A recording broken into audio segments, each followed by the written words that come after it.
주보 있으신 분들은 뒤쪽에 있는 이달의 암송 말씀을 봐주시고, 없으신 분들은 앞에 PPT를 봐주시면 됩니다. 자, 7월달, 8월달 이달의 암송입니다. 자, 이달의 암송 다 같이 읽기를 시작하겠습니다. 갈라디아서 5장 22절, 23절 말씀. 오직 성령의 열매는 사랑과 희락과 화평과 오래 참음과 자비와 양선과 충성과 온유와 절제니 이 같은 것을 금지할 법이 없느니라. 아멘. 예, 한 번 더 해볼까요? 한 번 더 큰 소리로 다 같이 읽기를 시작하겠습니다. 갈라디아서 5장 22절, 23절 말씀. 오직 성령의 열매는 사랑과 희락과 화평과 오래 참음과 자비와 양선과 충성과 온유와 절제니 이 같은 것을 금지할 법이 없느니라. 아멘. 여기 계시는 부모님들 먼저 암송하시고 우리 댁에 있는 자녀들까지, 영유아부부터 청년대학부 우리 자녀들까지 온 가족이 암송하셨으면 합니다. 구원받은 하나님의 백성들이 가장 좋아하는 찬송가 중에 하나는 아마 나 같은 죄인 살리신이라는 찬송이 아닐까 싶습니다. 이 찬송가를 작사하신 분이 영국 사람인데 존 뉴턴 목사님이십니다. 이분이 남긴 유명한 말이 있습니다. 그 말이 뭐냐면, 내가 천국에 가면 세 가지 사실 때문에 놀랄 것이다. 첫째는 천국에서 꼭 볼 것으로 생각했던 사람들이 천국에 없는 것을 보고 놀랄 것이다. 두 번째는 천국에서 볼 것으로 기대하지 않았던 사람들이 천국에 와 있는 것을 보고 놀랄 것이다. 요 세 번째는 내가 천국에 있는 것을 보고 무척이나 놀랄 것이다. 이런 말을 했습니다. 자, 이 말은 안 믿는 사람이 천국 갈 수 있다든지 믿는 사람이 천국에 올 수 없다라는 말이 아닙니다. 겉으로 보기에는 정말 잘 믿는 사람 같아요. 교회에서 봉사도 하고 뭔가 잘 믿는 것 같아요. 어쨌든 간에 잘 믿는 것 같은데 사실은 믿지 않는 사람이에요. 사실은 믿지 않는 사람. 그래서 사실은 믿지 않는 사람들이 얼마든지 있다. 또 하나는 너무 잘 믿어서 천국에서 굉장한 상을 받을 줄 알았는데 예수님으로부터 어떤 평가를 받는가 하면 너 별로다, 이런 평가를 받는 사람도 있다. 그리고 세 번째는 조용히 교회 다니는 사람, 성도처럼 보였는데 천국에서는 믿음 생활 참 잘했다라고 예수님께 큰 칭찬을 받는 분도 틀림없이 있을 것임을 말해주고 있는 말입니다. 자, 그런데 이런 일들이 하늘에서뿐만 아니라 이 땅에서도 얼마든지 있을 수 있다는 겁니다. 이 땅에서 가장 신앙이 좋아야 할 사람들이 예수님을 부인하고 예수님을 떠나는 경우도 있습니다.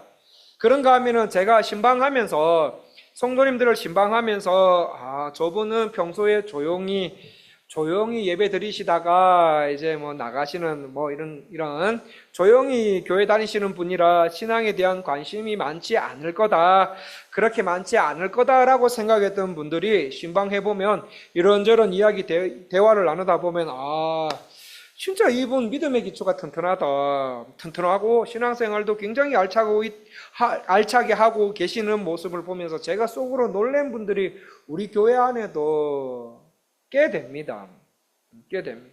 근데 이런 현상이 우리 구주께서 이 땅에 사셨을 때도 있었습니다. 예수님 당시에 가장 좋은 믿음을 가지고 있어야 할 사람들이 누구입니까? 제자들입니다. 제자들. 왜냐하면 제자들이 가장 가까이에 예수님을 모시고 계셨고 예수님의 말씀을 가장 가까이에서 가장 많이 가르침을 받아왔기 때문이지요. 자, 그런데 참 희한한 게 뭔가 하면 복음서를 보면 그런 제자들이 칭찬을 들어야 되잖아요. 그런데 예수님께 어떤 말을 가장 많이 들었는가 하면 이런 말이었습니다. 어찌하여 너희들은 믿음이 없느냐? 믿음이 작은 자들아, 이런 말을 하시면서 책망하시는 말을 많이 이 제자들이 들었던 것으로 보입니다. 이 반면에 예수님께 큰 믿음을 가진 사람으로 칭찬받는 사람들이 있습니다. 기억나시는 분 있으십니까? 누구입니까? 오늘 본문에 나오는 여인, 그 수로보니게 여인, 그리고 또 한 사람이 있습니다. 대놓고 예수님이 그랬잖아요. 와, 너 믿음 크다, 이렇게. 누굽니까? 백부장입니다. 백부장. 이 백부장, 로마에서 파견 나온 군대 장교의 아들이 아프게 되었습니다. 자, 그렇다면 성도 여러분, 보통 사람들이라면 예수님을 찾아갔습니다. 예수님을 찾아갔으면 뭐라고 말하겠습니까? 예수님, 우리 아들 많이 아픕니다. 우리 아들 죽을 병에 걸렸습니다. 그러니 제발 예수님 아들 있는데 와 주셔서, 제발 좀 와 주셔서, 와 주십시오. 오셔서 기도 좀 해 주십시오. 그러면 제 아들이 나을 것 같습니다. 라고 말씀드릴 것 같아요.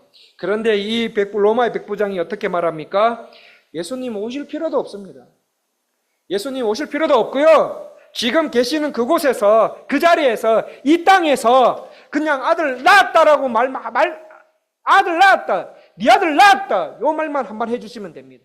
이 말만 한번 해주시면 그러면 제 아들 낳습니다. 오실 필요 없어요. 오실 필요 없고 그냥 여기 계셨던 데에서, 여기서 제가 부른 앞에서 그냥 예수님 말 입에 네 아들 낳았다, 요 말만 하면 됩니다. 그러면 우리 아들 낳을 줄 믿습니다. 이렇게 말하는 거예요. 백부장이 이방인인데, 이방인임에도 불구하고 백부장은 이방인임에도 불구하고 예수님이 왕 되신 하나님의 아들이시요 구원자라는 사실을 절대적으로 믿고 있었던 사람입니다. 그렇기에 예수님, 제 아들 낳았습니다. 제 아들 낳았다. 네 아들 낳았다. 라고 말씀만 해 주십시오. 그러면 낫습니다. 오실 필요가 뭐가 있겠습니까? 하나님의 아들이신데, 시간과 공간을 초월하시는 하나님이신데 뭐가 필요 있겠습니까? 예수님 입에서 네 아들 낳았다, 이거 말만 하면 내 아들 낳을 줄 믿습니다. 이 말을, 이 백부장의 말과 이 백부장이 갖고 있었던 믿음을 보시고는 예수님 어떻게 하십니까? 헬라어 성경에 보면요, 우리 성경에는 나올지 안 나올지 모르겠지만 헬라어 성경에는 예수님의 말씀 바로 앞에 감탄사가 있어요. 무슨 감탄사가 하면 우와 이거예요. 예수님이 이 백부장 앞에서 이야 이렇게 눈 나올 정도로 우와, 내가 이스라엘 백성 가운데서도 이만한 믿음을 가진 사람을 보지 못했다. 와, 진짜 대단하다 하면서 칭찬하시면서 아들도 낳게 하시는 대목이 있습니다. 성경에 보면 또 예수님께 믿음 크다고 칭찬한 사람이 나오지요. 바로 오늘 본문에 등장하는 여인입니다. 이 여인도 예수님께 여자야, 네 믿음이 크도다, 네 소원대로 되리라고 크게 칭찬하시면서 그 여자 여인의 소원을 들어주셨습니다. 참 이런 거 보면 백부장의 믿음도 그리고 이 여인의 믿음도 참 귀한 것 같습니다. 성도 여러분, 오늘날 우리를 둘러싸고 있는 답답한 환경들, 그리고 이 어두운 현실 속에서 하나님의 은혜를 경험하기를 소망하는 사람마다, 내가 절실한 문제가 있어서 그 문제에 대한 응답을 구하고자 하는 사람마다 오늘 본문에 나오는 이 여인에게서 배워야 할 믿음의 특징이 있어요. 그 믿음의 특징을 가지고 열심히 기도하다 보면 하나님 아버지께서 응답해 주신다라는 말씀이시죠. 그것이 무엇인지 오늘 말씀을 통해서 한번 알아보고 우리 신앙생활에 꼭 적용하셨으면 좋겠습니다. 자, 이 여인이 가졌던 믿음의 특징이 무엇입니까? 첫 번째, 이 여인은 불리한 상황도 극복할 수 있는 믿음을 가지고 있었어요. 자, 여러분 본문을 읽으셔서 아시겠지만 여러분 이 여인에게 어디를 봐도 예수님을 믿을 만한 조건이 있습니까? 예수님을 믿을 만한 어떤 그런 좋은 조건이 있는지 없어요. 그런데도 이 여인은 예수님을 믿었습니다. 대단하지 않습니까? 그런 여인을 마가는 어떻게 소개하고 있습니까? 26절 말씀을 같이 읽어보겠습니다. 26절 말씀 다 같이 읽기를 시작하겠습니다. 그 여자는 헬라인이요 수로보닉의 족속이라 자기 딸에게서 귀신 쫓아내 주시기를 간구하거늘. 자, 성도 여러분, 26절 말씀을 보시면 예수님께 큰 믿음을 가졌다고 칭찬받은 여인은 어느 지역 사람입니까? 헬라인입니다. 헬라인이요, 그 다음에 어느 족속 여인입니까? 수로보니게 족속 여인이다, 이래 되어 있습니다. 자, 수로보니게에서 수로는 시리아를 말합니다. 시리아. 그리고 보니게는 페니키. 이렇게 해서 이 여인은 헬라인인데 좀 더 구체적으로 어느 지역 사람인가? 시리아의 베니게 사람이었다는 말입니다. 이방인이었다는 거예요. 이 여인이 예수님을 만난 장소가 있습니다. 어디입니까? 24절에 두로라는 지역입니다. 자, 두로는 지금의 레바논 지역입니다. 이스라엘과 아주 가깝게 맞닿아 있는 그런 접경 지역인데 워낙 경계가 이래 두 나라에서 맞닿아 있어서 이스라엘과 두로는 그냥 이웃 마을이다, 이렇게 표현해도 될 만큼 아주 가까운데, 지형적으로는 가까운데 관계적으로 이 두 민족은 굉장히 사이가 안 좋습니다. 너무 안 좋아가지고 이스라엘 백성들이 두로 사람들을 보고 뭐라고 했는가 하면 개라고 했어요. 개. 세상 사람들도 마음에 심이 안 드는 사람 있잖아요. 그런 사람들한테 뭐라고 부릅니까? 개 같은 분이라고 이러지 않습니까? 근데 성도님들은 개 땡땡 뭐 이런 거 있잖아요. 17 다음 숫자 이런 말 하시면 안 됩니다. 세상을 사시면서 누가 불러도 누구한테라도 그런 말 하시면 안 됩니다. 얼마나 사이가 안 좋으면 이스라엘 사람들이 두로 지역 사람 보고 개 같은 분이라고 불렀겠습니까? 그런데 유대인인 예수님이 바로 그 두로 마을에 가셨어요. 왜냐하면 오늘 읽으신 말씀 한 장만 그 뒤에 보시면은 마가복음 7장에 보시면은 예수님께서 이스라엘 팔레스타인 땅에서 바리새인들과 논쟁을 벌였습니다. 그래서 긴 시간 동안 논쟁을 벌인 끝에 바리새인들이 예수님을 못 당해내자 예수님을 그만 해하려고 합니다. 그런 움직임이 보이자 예수님은 이스라엘 땅 안에서는 휴식이 불가능하겠다라고 판단하셔서 지금 계신 곳에서 가장 가까운 그 두로 이방 땅으로 가셨던 것입니다. 가셨는데 뜻밖에도 거기서 그 이방 땅에서 수로보니게 여인을 만나게 된 것이었습니다. 그러니까 이 마가는 수로보니게 여인이 예수님을 만나기 전까지는 예수님을 육체적으로 만난 적도 없고 그녀가 좋은 신앙, 좋은 믿음을 가질 만한 신앙적인 배경이 아무것도 없음을 말해주고 있습니다. 그런데 그럼에도 불구하고 좋은 믿음의 사람이 되었습니다. 그 이유가 무엇일까요? 그 이유가 뒤에 나옵니다. 자, 지금까지 저와 여러분이 읽으셨던 그 말씀을 보고 잠깐 제가 설명드린 그 말씀까지 보시면 수로보니게 여인은 좋은 믿음을 가질 만한 신앙적 배경이 없음에도 불구하고 그 상황을 극복했기 때문에 큰 믿음의 사람이 될 수 있었습니다. 자, 그렇다면 나는 어떻습니까? 여러분은 극복하고 계십니까? 여러분은 좋지 못할 상황을 믿음으로 극복하고 있습니까? 아니면 침체해 있습니까? 혹시 나는 현재 좋은 믿음을 가질 만한 조건이 안 되기 때문에 믿음의 사람이 안 된다고 생각하시는 분이 계십니까? 조건과 환경이 안 좋아도 예수님께 칭찬 듣는 믿음의 사람 될 수 있습니다. 또한 이 수로보니게 여인은 말 그대로 여자예요. 여자는 당시에, 좀 죄송한 표현이지만 여자는 당시에 이 동물보다 약간 좀 말하는 동물, 이런 취급을 당했어요. 이런 취급을 당할 정도예요. 옛날 유대 남자들은 아침에 일어나면 3가지 감사 기도를 했다고 합니다. 뭐냐 하면 첫 번째, 하나님, 내가 이방인이 아니라 유대인으로 태어나게 주셔서 감사합니다. 두 번째는 내가 여자가 아니라 남자로 태어나게 하심을 감사합니다. 세 번째는 노예가 아니라 자유인으로 태어난 것에 대해서 감사합니다. 이렇게 기도했대요.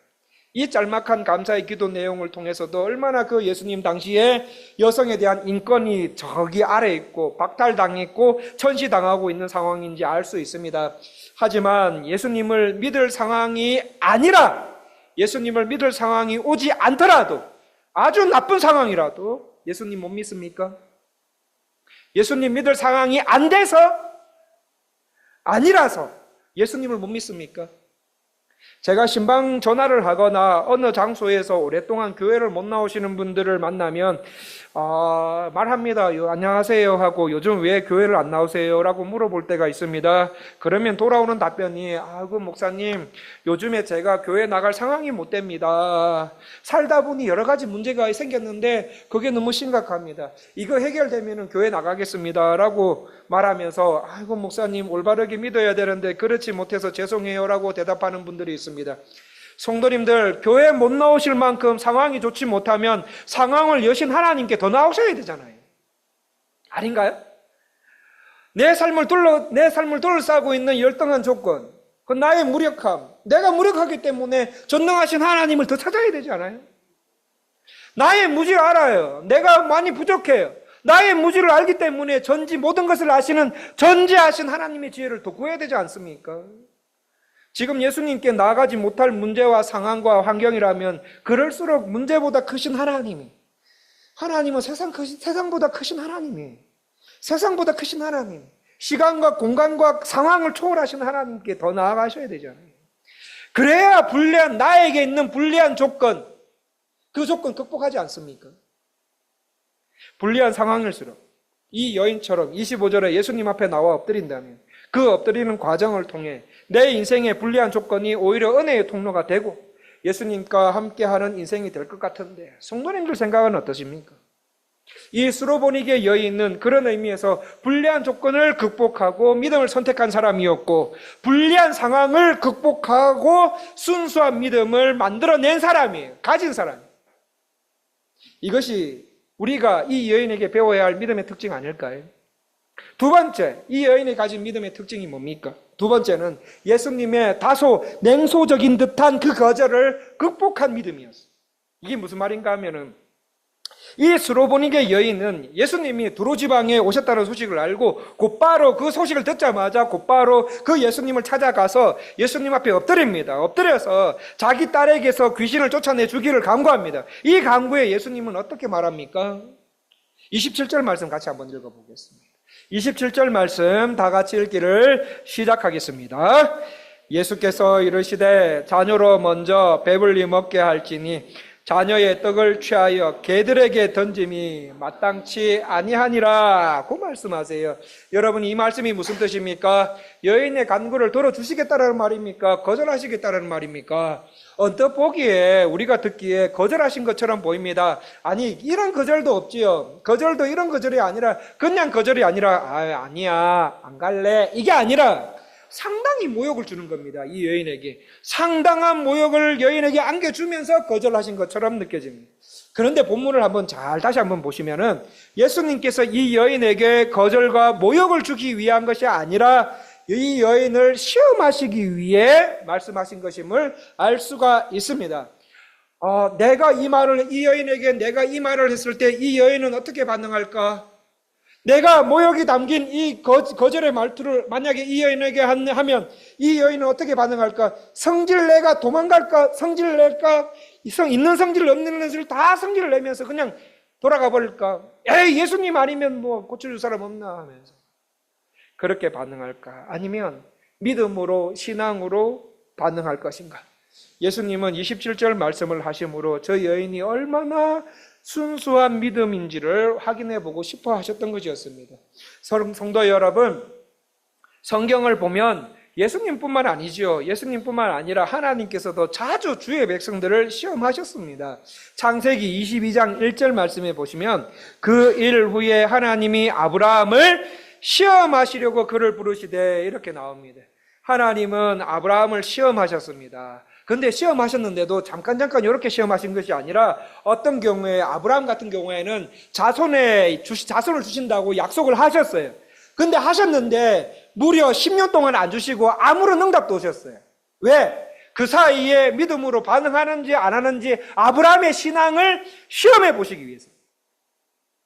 여러분, 10년 동안 하나님 앞에 아무런 응답 없이 그렇게 살아보신 적 있으십니까? 그런데 하나님은 그렇게 해도 시험하신다는 거예요. 우리 가운데 시험 당하신 분도 있습니까? 있습니까? 그러면 이 부분도 아셔야 될 것 같아요. 내가 어떻게 반응할 것입니다. 내가 어떻게 반응할 것입니다.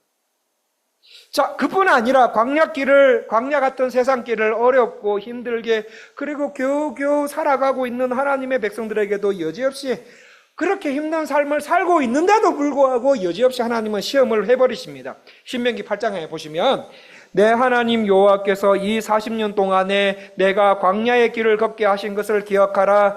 이는 너를 낮추시며 너를 시험하사 내 마음이 어떠한지 그 명령을 지키는지 지키지 않는지 알려 하심이라. 너를 낮추시며 너를 줄이게 하시며 또 너도 알지 못하며 내 조상들도 알지 못하는 만나를 내게 먹이신 것은 사람이 떡으로만 사는 것이 아니요 여호와의 입에서 나오는 모든 말씀으로 사는 줄을 내가 알게 하려 하심이라. 이렇게 되어 있어요. 하나님께서 하나님의 입에서 나오는 모든 말씀으로 사는 것이 저와 여러분의 인생임을 알게 하시기 위해서 우리에게 시험하실 때가 있다라는 말입니다. 그런 것처럼 예수님은 이 이방인에게 얼마나 순수한 믿음이 있는지 확인하시기 위해 여인의 간구에 거절하신 듯한 말씀으로 시험하셨던 것이었습니다. 여기서 시험은 템테이션이 아니라 테스트예요. 테스트. 무언가 실력을 향상시키기 위한 테스트. 사실 예수님은 이 여인뿐만 아니라 주의 백성인 저와 여러분에게도 시험하십니다. 그러고 보니 우리의 인생은 시험인 것 같아요. 인생이 뭐냐? 우리의 인생이 뭐냐? 시험이다. 여러분 학교 들어갈 때 시험 봅니다. 학교 들어가서 시험 봅니다. 졸업할 때 시험 봅니다.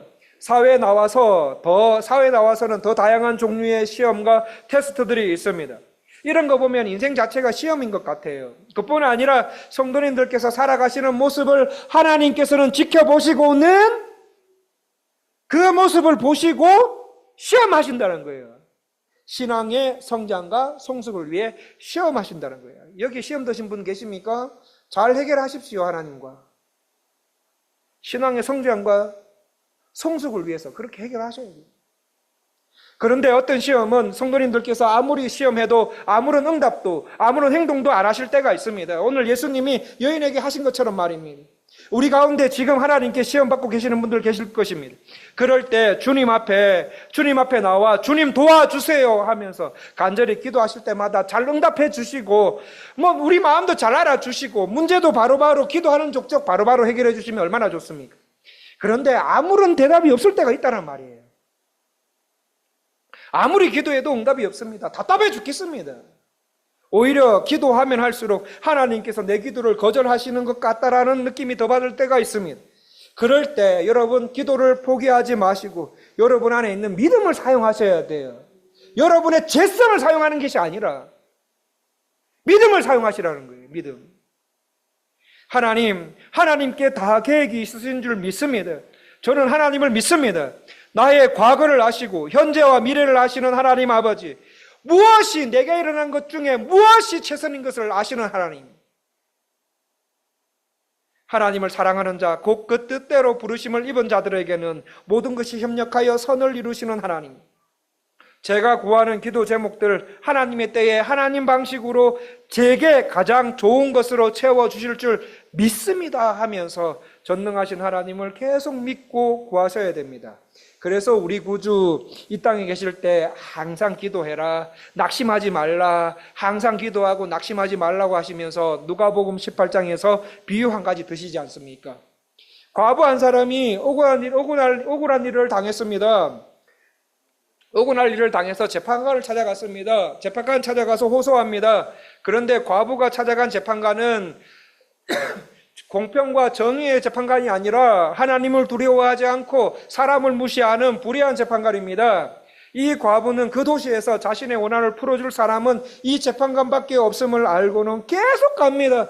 계속 가서 도와달라고 호소합니다. 문 잠겨서 뚱뚱뚱 두드리면서도 도와달라고, 좀 도와달라고, 난 당신 없으면 할 수 없다고, 좀 도와달라고 매번 와가지고 계속 반복적으로 와서, 성경에는 있는지 없는지 모르겠지만 매일 찾아옵니다. 매일 찾아와서 계속 두드리면서 나는 재판관님 없으면 아무것도 할 수가 없어요.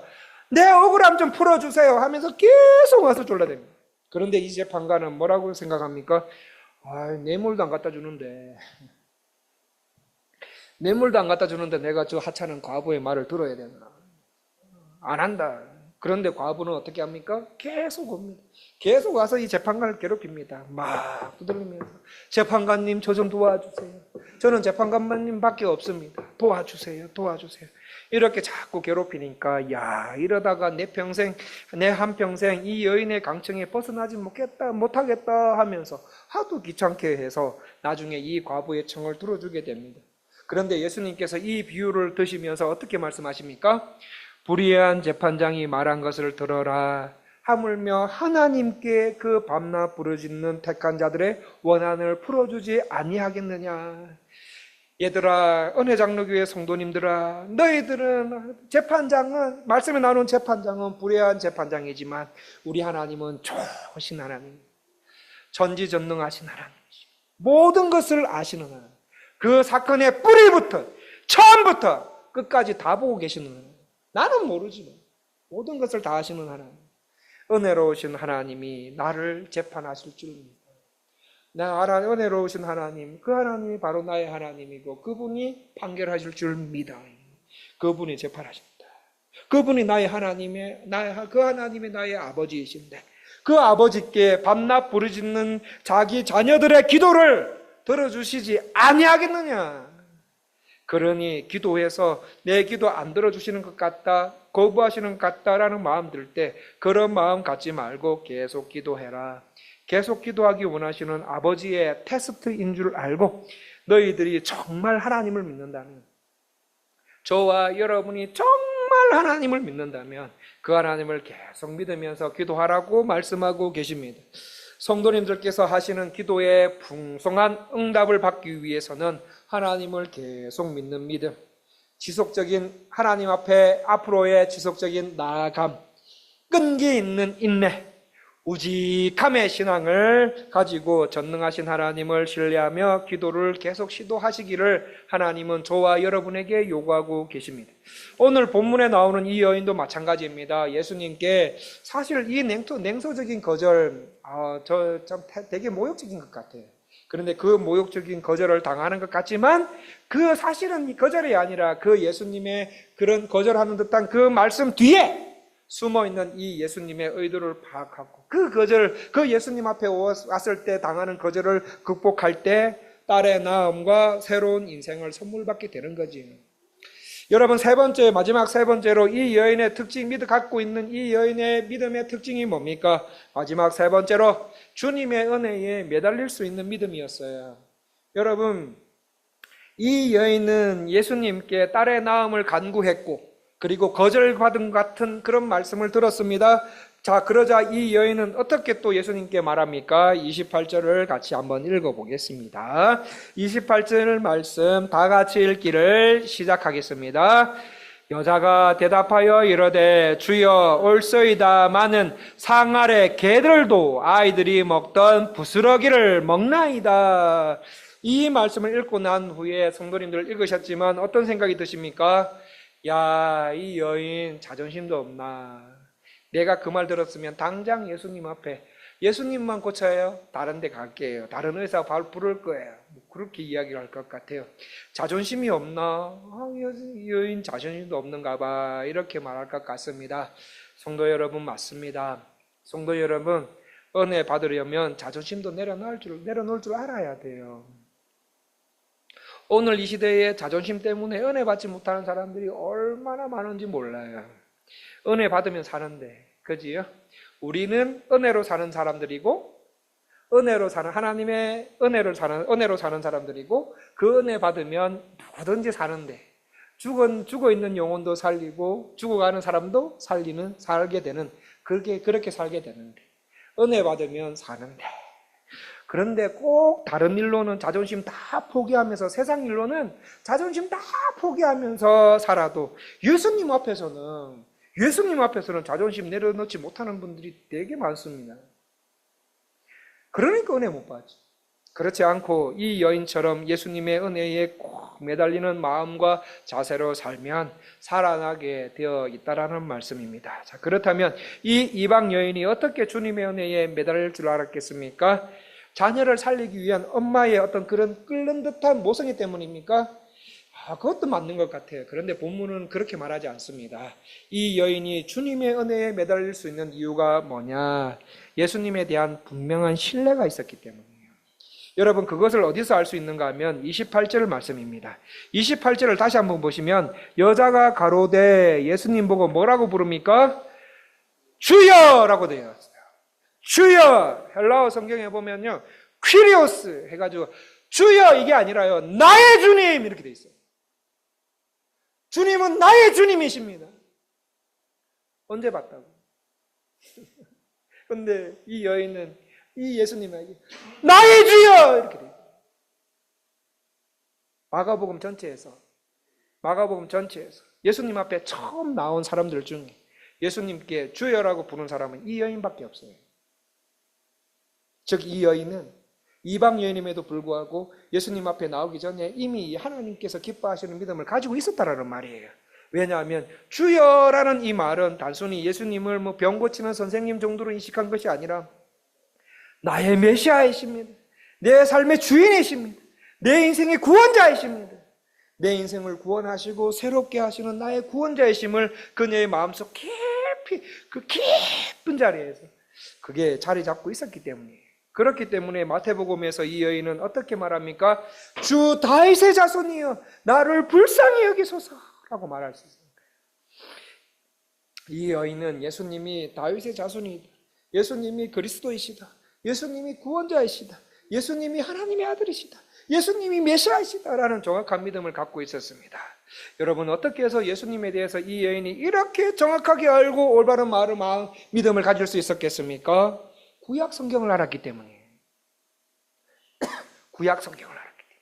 이 여인은 구약 성경 이사야 60장, 61장, 62장에 나오는 장차 메시아로 오시는 분, 그분이 어떤 분인가? 그분은 가난한 사람에게도 복음을 전하시고 마음이 상한 자를 싸매어 주시고 만민에게 이스라엘뿐만 아니라 이방인을 위한 구세주로 오신다라는 것, 그 묘사하고 있는 그 말씀을, 그 약속의 말씀을 알았고 붙들고 믿었기 때문이에요. 그 약속의 말씀을 붙들었기 때문이에요. 약속의 말씀을 붙들었을 뿐만 아니라 그 약속의 말씀을 읽고 듣는 과정 속에 은혜가 주어지게 되고, 은혜가 주어지니까 믿음이 생기게 되고, 믿음으로 성경을 읽고 기도하고 순종하다 보니 뭐까지 깨닫게 됩니까? 27절에 예수께서 이르시되 자녀로 먼저 배불리 먹게 할지니 에서 자녀가, 이 자녀가 이스라엘을 말하는 거구나. 이 땅을 향한 하나님의 구원은 먼저 이스라엘에게 있구나. 이스라엘과 이스라엘 백성들에게 있구나. 그래서 예수님이 이스라엘 땅에 먼저 오시게 되시고 먼저 이스라엘에게 복음을 전하셨구나. 그렇다면 그 다음은 어떻게 될까? 두 번째, 그 다음은 바로 복음이 이방인에게로 가는 것을 깨달은 이 여인은 예수님 알겠습니다. 예수님 먼저는 이스라엘입니다. 저는 하나님께서 이미 정해놓으신 그 구원의 순서를 반대하지 않습니다. 먼저는 이스라엘이요, 그 다음은 이방인인데 저도 이방인 속에 포함되어 있습니다. 그러므로 나를 구원해 주십시오. 그 구약에 나오는 그 약속의 말씀을 붙들고 하나님 은혜 주십시오, 은혜 달라고 간절히 매달리며 엎드렸던 것이었습니다. 교회 생활하면서 이거는 제가 책에서 객관적인 자료를 보고 이야기하는 게 아니라 제가 이제 성도님들 이제 신앙생활을 보면서 성도님들을 가만히 지켜보면서 이제 특징들을 제가 말씀드리는 거예요. 그러니까 틀리면은 그냥 잊어버리시면 됩니다. 제가 이제 우리 교회 성도님들을 이제 신앙생활을 하시고 예배 들으시는 것을 가만히 지켜보면 크게 두 부류로 나눠요.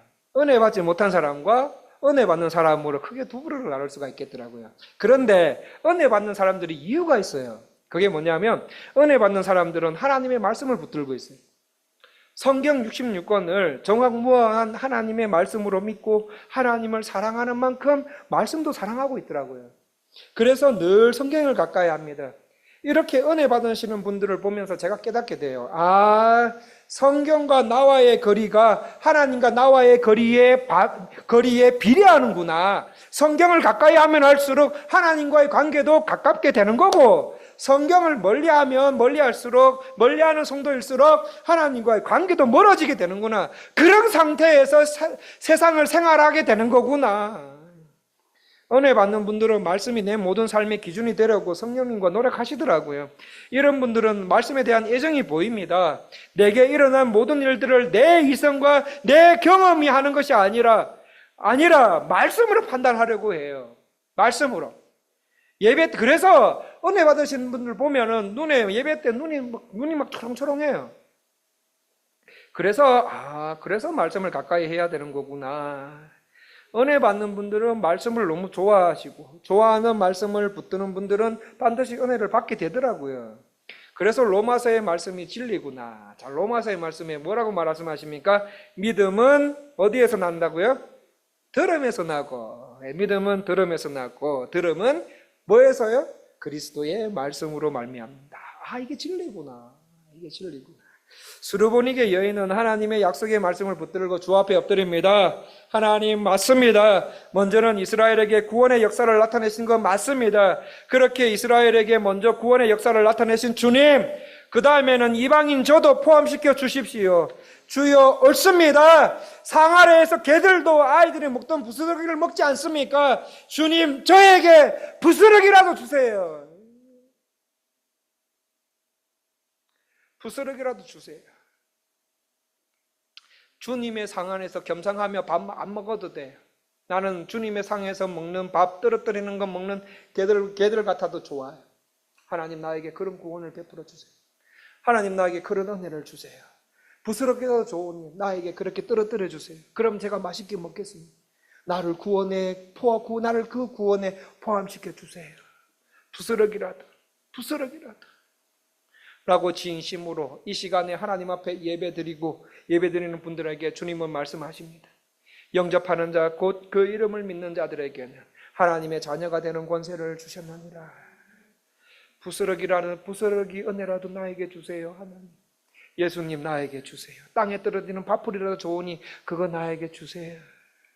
그렇게 주님의 은혜를 간절히 매달리는 자에게 이방인들도 똑같이 하나님의 자녀로 삼아주신다고 말씀하고 계십니다. 주님의 말씀을 붙들고 겸손히 주 앞에 엎드려서 주여, 부스러기라도 괜찮으니 주여, 부스러기 은혜라도 주십시오. 그 은혜라도 내려주시옵소서. 그게 얼마나 귀한, 그게 나를 살리는 건데, 나를 살리는 줄은 믿습니다 라고 구했던 이 여인에게 예수님이 어떻게 하십니까? 진짜 부스러기 주셨습니까? 아니요.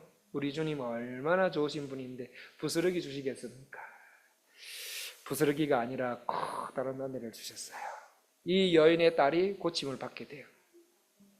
귀신이 쫓겨나가고 그 자녀의 인생에 자유를 주십니다. 이로 인해서 가정에 샬롬이 일어나게 되고 하나님의 평안이 그 속에 임하기 시작합니다. 성도 여러분, 지금은 처한 상황과 환경을 탓하지 않고 오히려 그것을 극복하며 기도하는 분마다 이런 은혜를 받으실 줄 믿습니다. 한 번, 두 번 간구했는데 몇 년 됐는데 하나님께서 내게도 거절하시는 것 같다. 이제 더 이상 안 해야 되겠다. 그게 아니라 기도에서는 물러서는 법이 없어야 돼요. 거기서 물러서지 마시고 버티면서 기도하면 이런 은혜를 주실 줄 믿습니다. 하나님을 계속 신뢰하시면서 약속의 말씀만 붙드십시오. 약속의 말씀을 붙드시고 그리고 주 앞에 엎드리십시오. 그러면 주의 은혜가 저와 여러분 모두에게 풍성하게 내리실 줄 믿습니다. 주여, 부스러기라도 주옵소서. 주여, 부스러기라도 주옵소서. 주여, 우리 은혜 장로교회 모든 성도님들의 마음에 부스러기라도 달라는 그 신앙이 살아나게 해 주옵소서라고 이번 한 주 기도가 그렇게 나오더라고요. 말씀을 마무리하겠습니다. 오늘은 하나님께서 본문을 통해 우리에게 두 가지 신앙을 요구하셨습니다. 저도 몰랐는데 저도 평상시에 성경 읽을 때는 믿음에 대한 거구나, 수르보니게의 믿음 그거 본받아야지 이래 생각했었는데 책을 읽어보니까 이렇게 두 가지를 요구하셨어요. 그게 뭐냐? 하나는 믿음이에요. 믿음 맞아요. 그런데 또 하나는 뭐냐? 기도입니다. 믿음과 기도 이 두 가지의 신앙을 우리에게 요구하고 계셨어요. 그래서 마가복음의 저자 마가는 수르보니의 여인에게 있었던 그 온전한 믿음의 특성을 가지고 그 특징과 특성을 기도와 연결시키고 있었어요. 기도와 연결시켰어요. 여러분, 수르보니에게 있었던 믿음의 특징이 무엇입니까? 첫 번째는 상황과 환경을 극복하는 믿음이었고, 두 번째는 거절하신 듯한 그 거절하심을 극복하는 믿음이었고, 세 번째는 주의 은혜에 매달리는 믿음이었습니다. 여러분, 이번 한 주 어떻게 사시겠습니까? 이 여인의 믿음의 특징이 있다면 이제는 마가복음의 저자 마가와 그 다음에 하나님은 어떻게 하게 하십니까? 이걸 갖고 기도로 나오기를 원하세요. 기도로 나오기를 원하세요. 이번 한 주도 주여, 상황과 환경을 극복하며 주님 앞에 나오는 날들이 되게 하옵소서. 하나님을 늘 믿으며 인내와 끈기로 응답받는 날들 되게 하옵소서. 주의 은혜에 매달리는 삶 살게 하옵소서라고 끊임없이 기도하고 기도하시기를 하나님은 여러분에게 원하고 계십니다. 끊임없이 기도하심으로 온전하고 순수한 믿음으로 이 세상을 사셔서 나중에 심판의 날에 예수님 앞에 딱 서셨을 때, 야, 너 참 믿음의 사람이구나. 네가 가진 믿음 참 훌륭하구나. 그렇게 인정받으시는 우리 성도님들 다 되셨으면 좋겠어요. 여러분, 이런 말을 사랑하는 주님으로부터 들으시고 그 열매를 사랑하는 주님께 모두 올려드리시면서 사시는 저와 성도님들의 삶 다 되시기를 간절히 원합니다. 기도하겠습니다. 예수께서 이르시되 자녀로 먼저 배불리 먹게 할지니 자녀의 떡을 취하여 개들에게 던짐이 마땅하지 아니하냐. 여자가 대답하여 이르되 주여 옳소이다마는 상 아래 개들도 아이들이 먹던 부스러기를 먹나이다. 주여 우리 교회에 부스러기 은혜를 주시옵소서. 부스러기 은혜도 너무너무 귀한 걸 알고 그런 은혜를 허락해 주시기를 하나님 아버지 도와주시옵소서. 오늘 주께서 주신 이 말씀이 기도와 믿음 생활하는데 우리의 자세와 마음이 되게 하여 주셔서 날마다 주께서 주시는 응답과 은혜로 살아가게 도와주시옵소서. 예수님 이름으로 기도합니다.